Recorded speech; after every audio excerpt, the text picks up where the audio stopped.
जो पैदा हुआ है एक दिन उसका अंत भी होगा, यही कुदरत का कायदा है। विज्ञान भी नहीं मानता कि कोई मरने के बाद भी पैदा हो सकता है। इंसान का पुनर्जन्म भी होता है, लेकिन एक कहानी है जो विज्ञान की आंख से आंख मिलाकर खड़ी है, जिसके सामने वैज्ञानिकों के सारे तर्क बेमानी दिखाई देते हैं। ये कहानी है टीटू की, एक 5 साल के मासूम की, जो कहता है उसने मौत के बाद फिर जन्म लिया है, जो कहता है कि वो अपने पिछले जन्म के कातिलों को पहचानता है, जो लौटना चाहता है कि उस जिंदगी में जो बरसों पहले ही खत्म हो चुकी है। नमस्कार, मैं ममता दुबे और आप देख रहे हैं क्राइम स्टोरी। आगरा के पास करीब 1,500 की आबादी वाला एक छोटा सा गांव है बात गांव। इसी गांव में है महावीर प्रसाद का घर, जो पूरे गांव में मास्टर जी के नाम से मशहूर है। महावीर प्रसाद का सबसे छोटा बेटा तोरण सिंह उर्फ टीटू के जेहन में कुछ धुंधली सी तस्वीरें कैद है। एक ऐसी कहानी जो बचपन से आज तक उसे झकझोर रही है। कुछ ऐसे चेहरे जिन्होंने आज तक उसे चैन से सोने नहीं दिया। कुछ ऐसे किरदार जो अक्सर आंखों के सामने आ जाते हैं और टीटू बेचैन हो उठता है। टीटू का कहना है कि जब कभी मैं उन चीज़ों को याद करने की कोशिश करता हूँ तो उन चीज़ों से कभी कभार सिर दर्द होता है, इससे मुझे दिक्कत होती है। टीटू जब बच्चा था तो भी बच्चों जैसा नहीं था। उसकी बातें, उसके चेहरे पर अजीब सी खामोशी, उसकी बोली सब कुछ अलग थी। बहुत जल्द ही उसके परिवार को इस बात का एहसास भी हो गया कि टीटू के पिता महावीर ने बताया कि टीटू 3 साल की उम्र में बहुत ही साफ साफ बोलता था। ऐसा लगता था कि जाने ये कितना होशियार है। सारी बातें ये बड़ी तीव्रता से बताता था। टीटू को बच्चों का साथ पसंद नहीं था। एक दिन लंबी खामोशी के बीच टीटू बहुत कुछ बोल पड़ा। उसने बताया कि उसका नाम तोरण सिंह नहीं, सुरेश वर्मा है। उसका घर गांव में नहीं, आगरा शहर में है। ये तमाम बातें परिवार के होश उड़ा रही थी, क्योंकि टीटू कभी आगरा गया ही नहीं था। मगर फिर एक दिन वो भी आया, जब टीटू ने अपने पिता को पिता और माँ को माँ मानने से ही इनकार कर दिया। टीटू बार बार किसी सुरेश रेडियोज नाम की दुकान का जिक्र करता था।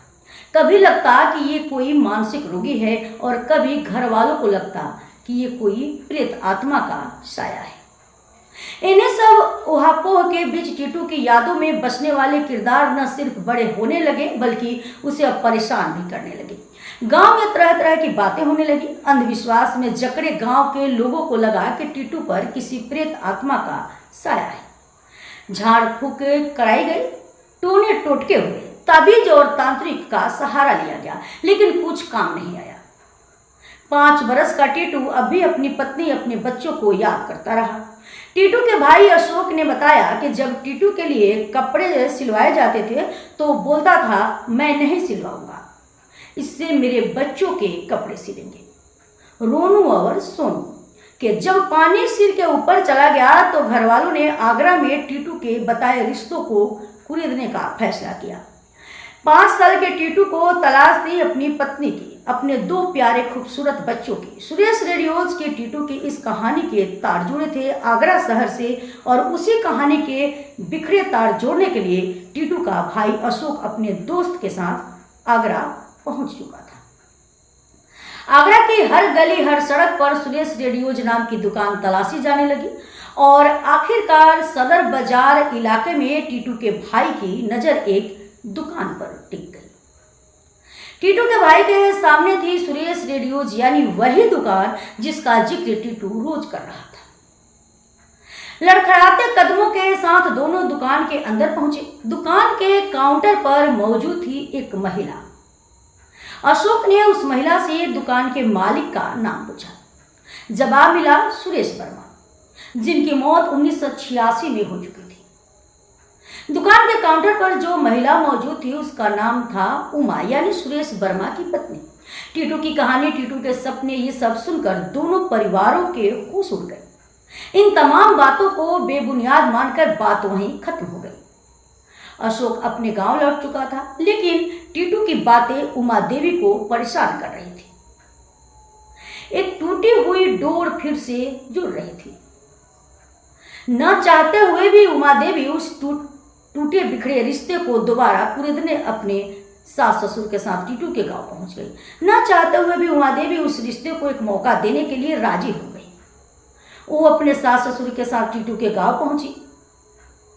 जिन लोग की याद में टीटू बरसों से तड़प रहा था, वो लोग अब टीटू के सामने थे।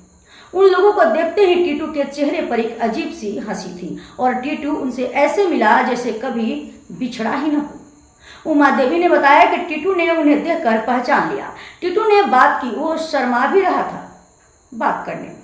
उसने कुछ ऐसी बातें कही कि हमें विश्वास हो गया। उमा देवी और उनके परिवार ने टीटू से कुछ ऐसे सवाल पूछे जिसकी जानकारी सिर्फ सुरेश को थी, लेकिन टीटू हर सवाल का जवाब देता चला गया। उमा देवी ने बताया कि ननद का नाम बताया, दिल्ली में रहती है। उसने ये भी कहा कि वहां मेरे पैसे रखे थे, वो भी सच ही था। टीटू के दावों की गहराई परखने के लिए उसे आगरा लाया गया। टीटू पहली बार उस दुकान में पहुंचा जहां टीटू कुछ ऐसे चहलकदमी करने लगा जैसे सब कुछ अपना ही हो। आगरा में टीटू का एक और इम्तिहान लिया गया। उमा देवी ने पड़ोसियों के बच्चों के साथ अपने बेटों रोनू और सोनू को भी उसी भीड़ में बैठा दिया, लेकिन टीटू ने एक झटके में ही उन्हें पहचान लिया। ये कहानी अब एक नए मोड़ पर थी, लेकिन इस कहानी की विज्ञान की नजर में कोई कीमत नहीं थी। टीटू के शरीर पर कुछ निशान थे, कुछ वैसे ही निशान जो मौत के वक्त सुरेश वर्मा के थे। टीटू के यही निशान सस्पेंस को और गहरा रहे थे। अब तक के लिए इतना ही, फिर मिलते हैं अगले वीडियो में। तब तक सावधान रहें, सुरक्षित रहें और अपना और अपनों का ख्याल रखें। जय हिंद, जय भारत।